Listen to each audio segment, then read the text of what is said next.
Good evening and welcome to our daily devotional reading.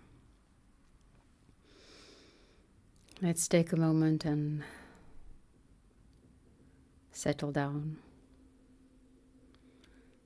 My neighbors are building something, so I do apologize for the grrr noises that you might hear. My downstairs neighbors.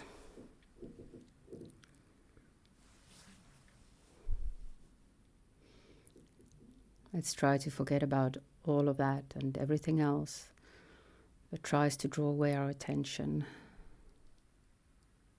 and focus on the words of Plato.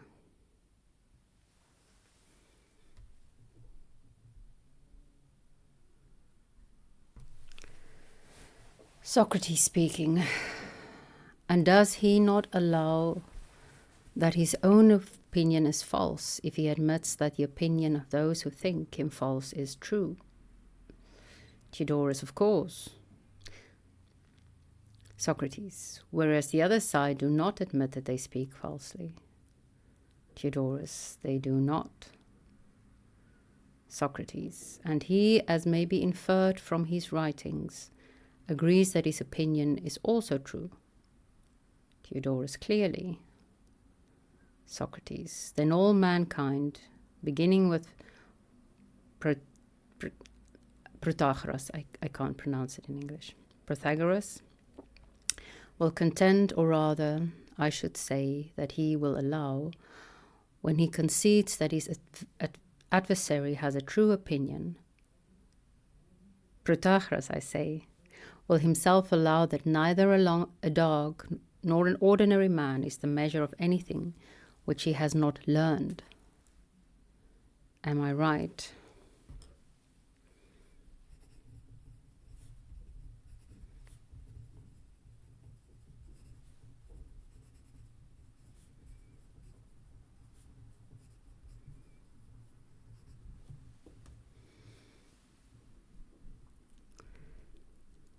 Yes.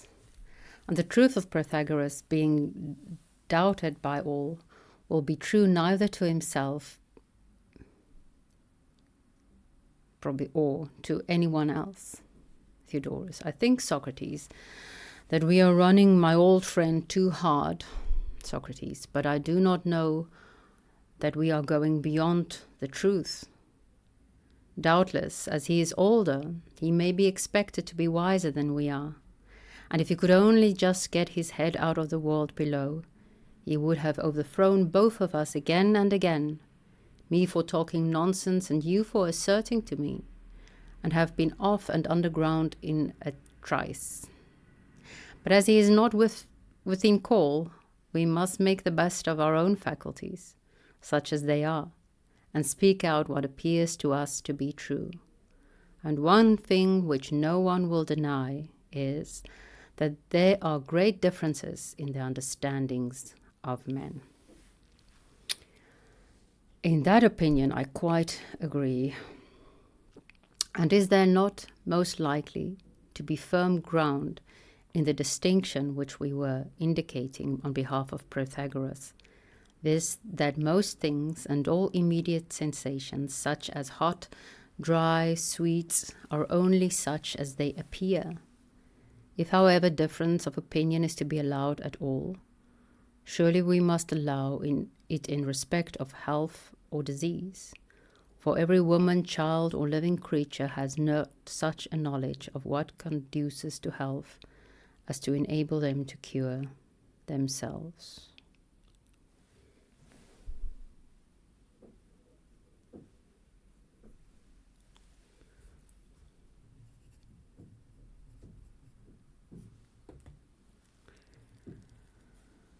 I quite agree. Or again, in politics, while affirming that just and unjust, honorable and disgraceful, holy and unholy, are in reality to each state such as the state thinks and makes lawful, and that in determining these matters no individual or state is wiser than another, still the followers of Protagoras will not deny that in determining what is or is not expedient for the community, one state is wiser and one counsellor better than another. They will scarcely venture to maintain that what a city enacts in the belief that it is expedient will always be really expedient. But in other cases, I mean when they speak of justice and injustice, piety and impiety, they are confident that in nature these have no existence or essence of their own. The truth is that which is agreed on at the time of the agreement. And as long as the agreement lasts, and this is the philosophy of many who do not altogether go along with Protagoras, here arises a new question, Theodorus, which threatens to be more serious than the last.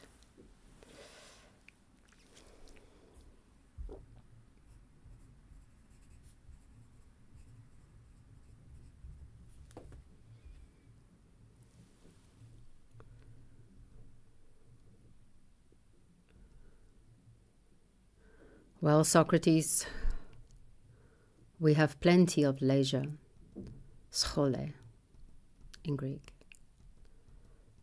Skole, I heard some people say, but maybe it's just because they can't pronounce the ch. Or maybe I'm pronouncing it wrong. That is true, and your remark recalls to my mind an observation which I have often made, that those who have passed their days in the pursuit of philosophy are ridiculously at fault when they have to appear and speak in court. How natural is this? What do you mean? Socrates. I mean to say that those who have been trained in philosophy and liberal pursuits are as unlike those who from their youth upward have been knocking about in the courts and such places as a free man is in breeding, unlike a slave. In what is the difference seen? In the leisure spoken of by you, which a free man can always command. He has his talk out in peace, and like ourselves he wanders at will from one subject to another, and from a second to a third, if the fancy takes him. He begins again, as we are doing now, caring not whether his words are many or few. His only aim is to attain the truth. But the lawyer is always in a hurry.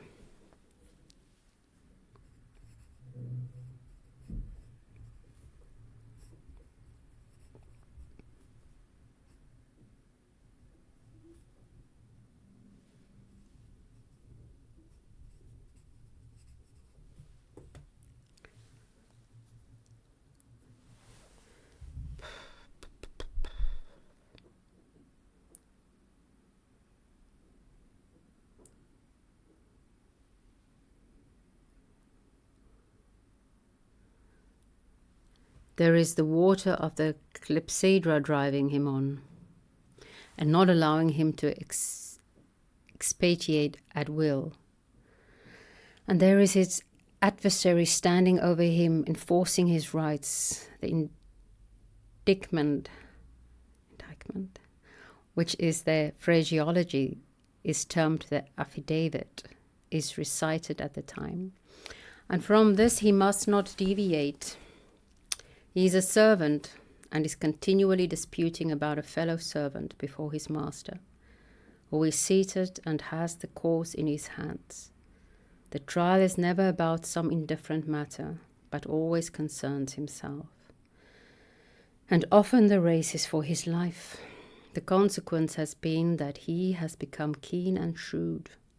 He has learned how to flatter his master in word and indulge him in deed. But his soul is small and unrighteous. His condition, which has been that of a slave from his youth upwards, has deprived him of growth and uprightness and independence. Dangers and fears which were too much for him, for his youth and honesty came upon him in early years, when the tenderness of youth was unequal to them, and he has been driven into crooked ways, From the first he has practiced deception and retaliation and has become stunted and warped. And so he has passed out of youth into manhood, having no soundness in him, and is now, as he thinks, a master in wisdom. Such is the lawyer Theodorus. Will you have the companion picture of the philosopher, who is of our brotherhood, or shall we return to the argument? Do not let us abuse the freedom of digression which we claim.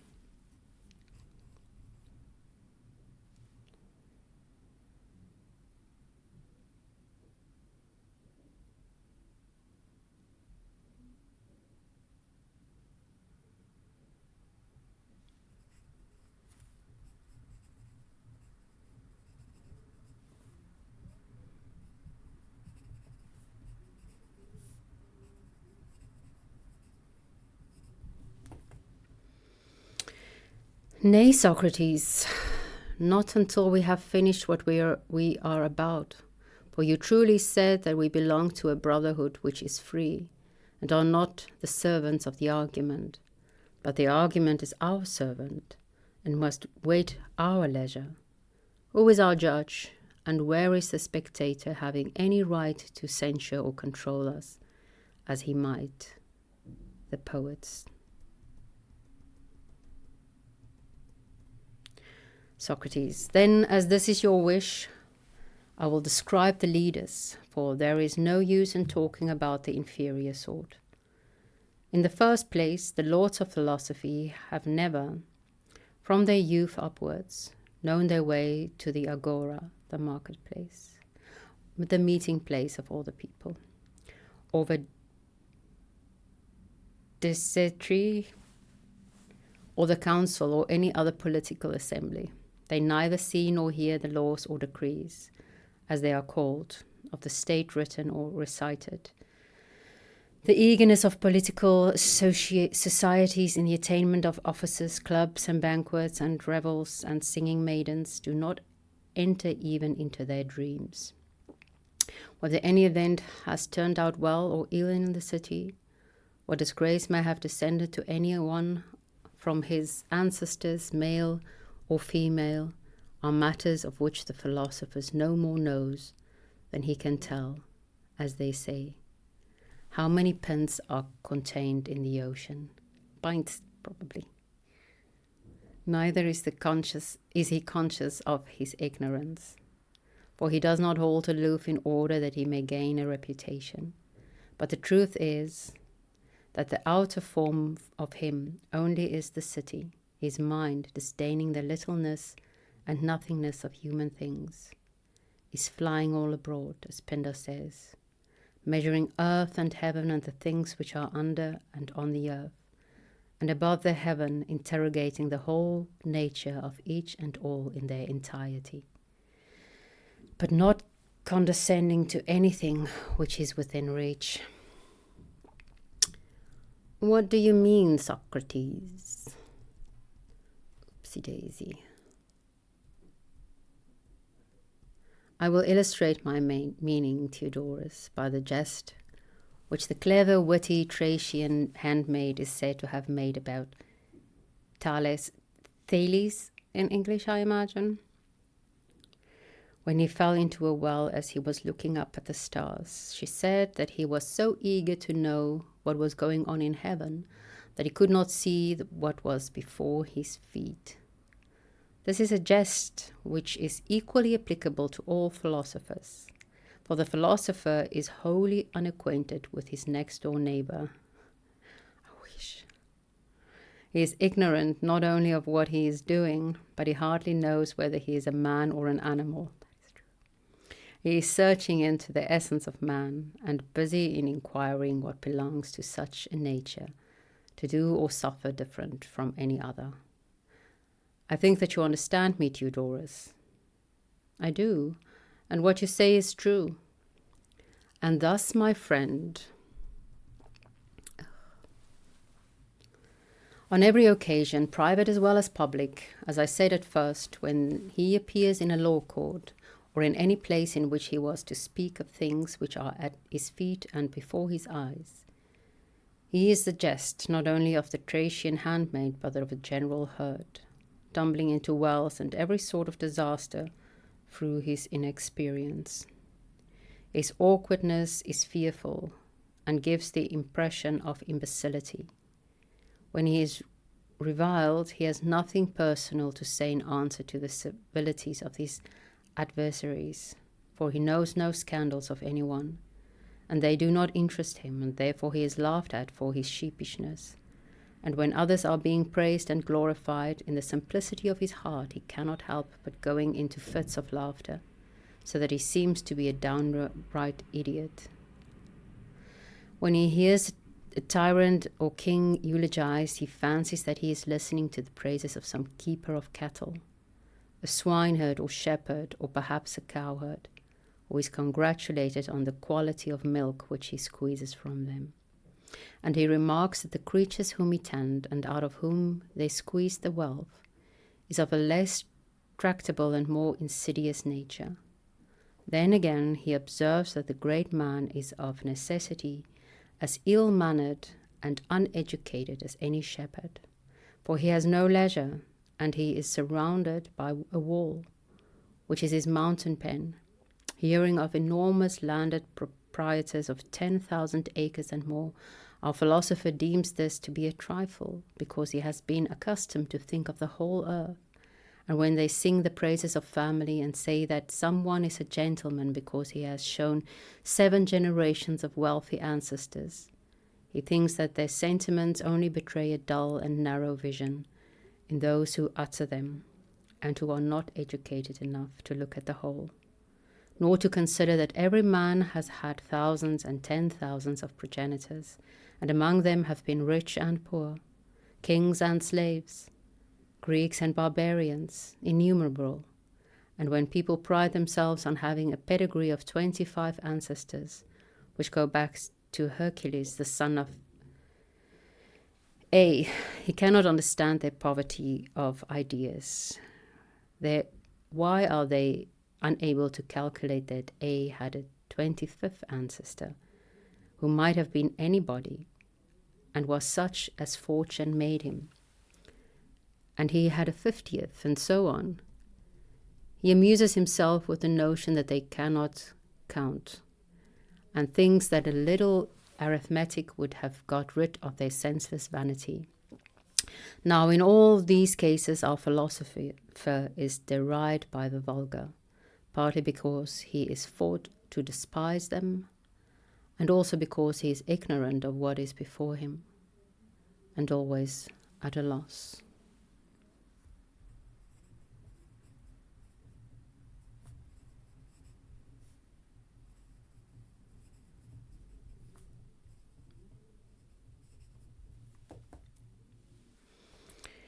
Theodorus, that is very true, Socrates. And thus far our scripture of the evening.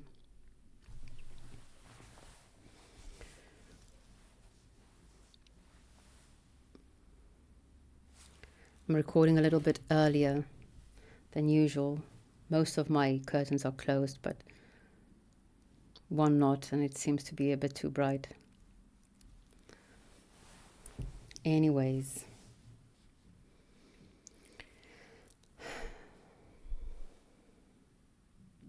The last part made me wonder what the trial of Socrates was really like. Because Plato himself said that he beatified Socrates. I think Xenophon also wrote it. I really still need to read that apology. And people who are too fond of Socrates tend to not like that and call him himself a simpleton. But maybe it is because he honestly portrayed the simpleton Socrates. I don't know. I still need to read that. And Plato is kind of making fun of himself because he was known to have quite a great pedigree, I believe. He was of noble origin. So the lawyer and the philosopher.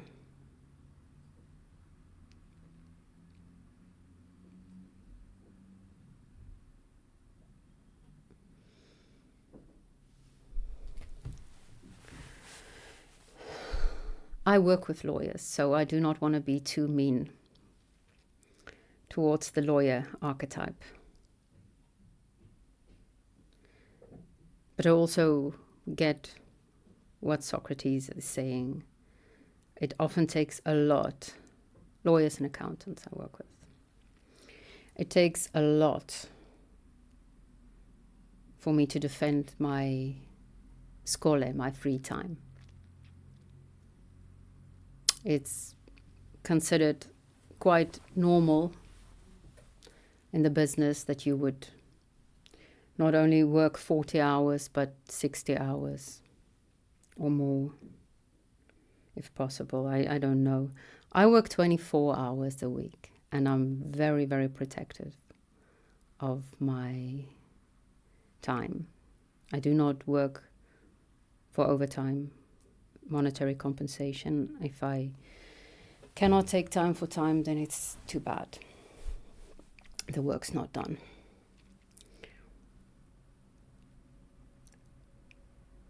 Skole, free time, the luxury of time.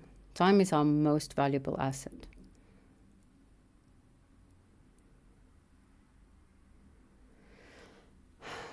And I'm really grateful that I'm capable of doing that. But honestly, it comes at a cost. All things come at a cost. I live a very simple and small life. I have very few material possessions, and the ones that I do have is not expensive. Most of them, at least.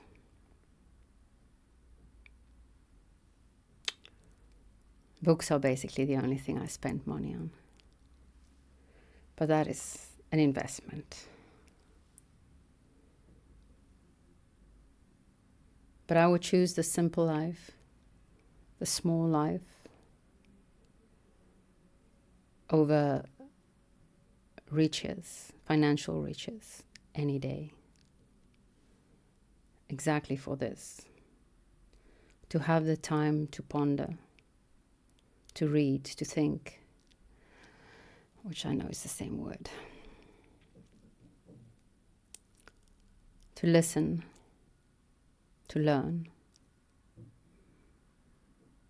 to go for walks, to meet with friends. I'm recording earlier because I'm having a pre-birthday dinner tonight, and it's such beautiful weather that I want to walk there.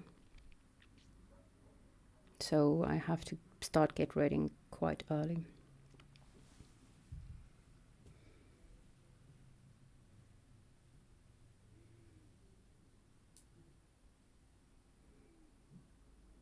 No one is the measure of anything he has not learned. That was a sentence from the opening part. And if you do not take the time to learn anything,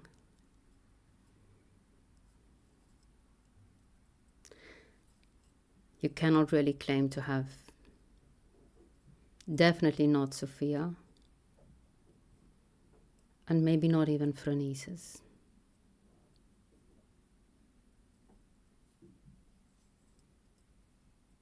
The virtue, to know which virtue, to what extent, needs to be applied in this situation.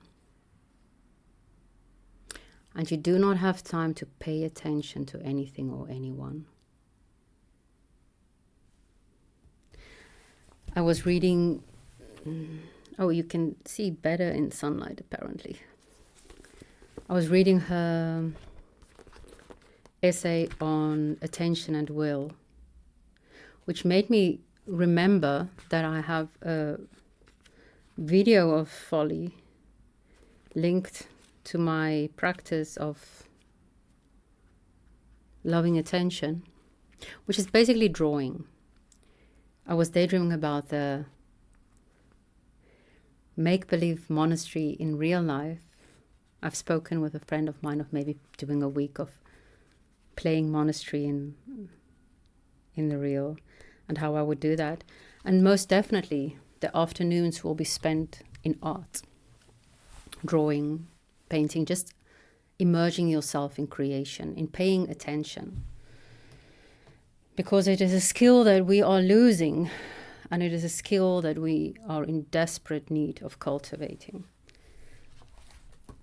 I think the picture I have of Folly now is a little bit more Folly-like than any of the other ones, but it's still not quite him. Or maybe it is him. Maybe I'm seeing the true Folly.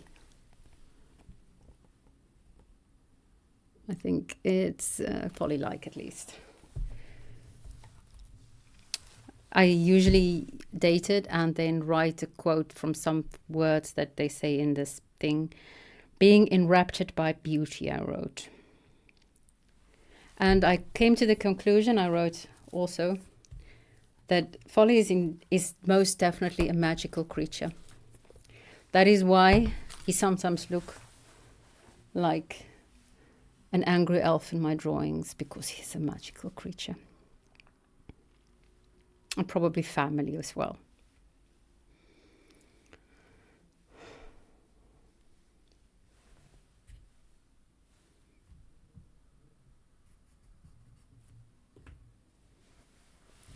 May you have time to pay attention.